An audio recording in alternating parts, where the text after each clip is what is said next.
কথা বলবে তার সঙ্গে সিকিউরিটির সঙ্গে জামাইকে, স্বামীকে, ভাইকে, বাপকে বলবে এটা না ওঠা, এটা পছন্দ হয় নাই ওঠা।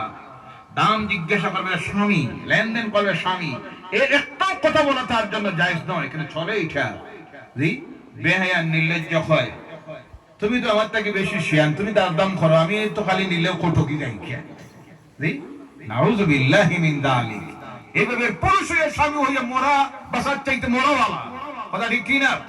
আল্লাহ হেদায়েত করুন, সকলে বলেন আল্লাহুম্মা আমিন। ভাইরা আমার, সেখানে ওই মহিলারা যখন আল্লাহর দেওয়া বিধানকে গ্রহণ করে চলে, আজ আমরা দেখি পৃথিবীর বিভিন্ন জায়গায় বিভিন্ন ধর্মাবলম্বীদের বিভিন্ন অনুষ্ঠান আদি হয়, মহা সম্মেলন হয়, এরপরে গিয়ে দেখবেন নিউজ পেপারে নিউজ বাইর হয় শত শত মহিলারা ধর্ষিতা হয়েছে। নাউযুবিল্লাহ বললেন না? অগণিত মহিলারা নিখোঁজ। নাউযুবিল্লাহ বলেন। অনেক সময় হয়েছে লাইট নিভে গেছে, পরে দেখা যায় অগণিত মহিলাদের গায়ের কাপড় নাই, ছিঁড়ে নিয়ে গেছে পাগলা কুকুরেরা।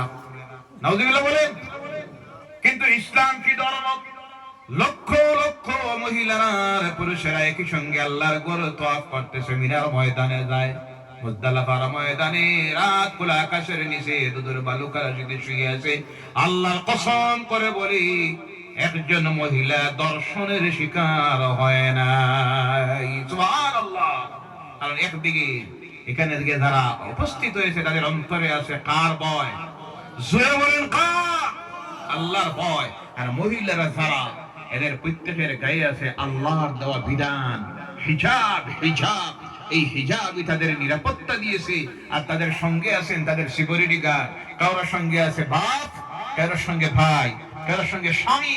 এরা তার নিরাপত্তার দায়িত্ব দিতেছে, ট্রেনে উঠাইতেছে, গাড়িতে উঠাইছে, নামাইতেছে, তওয়াফ করাইতেছে। ইসলাম তাদেরকে নিরাপত্তা দিয়েছে। দুনিয়ার কোন ধর্ম এইভাবে নিরাপত্তা দিতে পারে নাই, বলে সুবহানাল্লাহ। ভাইরা আমার, বলতেছিলাম 2 নম্বরে যে আয়াত তেলাওয়াত করেছি আল্লাহর কালাম কোরআনুল কারীম থেকে, এই ভয় অন্তরে যাদের এসে যায়, দুনিয়ার কাউকে তারা ভয় করে, যার কারণে আজকে আমাদের অন্তর থেকে চলে গেছে আল্লাহর ভয়। কার ভয়? আল্লাহর ভয় চলে গেছে। আল্লাহর উপরের ভরসা আমরা ছেড়ে দিয়েছি। তাওয়াক্কুল আল্লাহর উপর থেকে ছেড়ে দিয়ে আমরা কোন নেতার উপরে, কোন সরকারের উপরে আমরা ভরসা যখন করতেছি, এই কওমের উপর নারাজ হয়ে গেছে। ঠিক? ও আমার ভাইরা মুসলমান, আল্লাহ রাসূল সাল্লাল্লাহু আলাইহি সাল্লামের সাহাবীরা যখন উহুদের ময়দানে বিপর্যয় হয়ে গেল রাসূলের একটা কথা অমান্য করার কারণে, যে ময়দানে তারা বিজয়ী হয়ে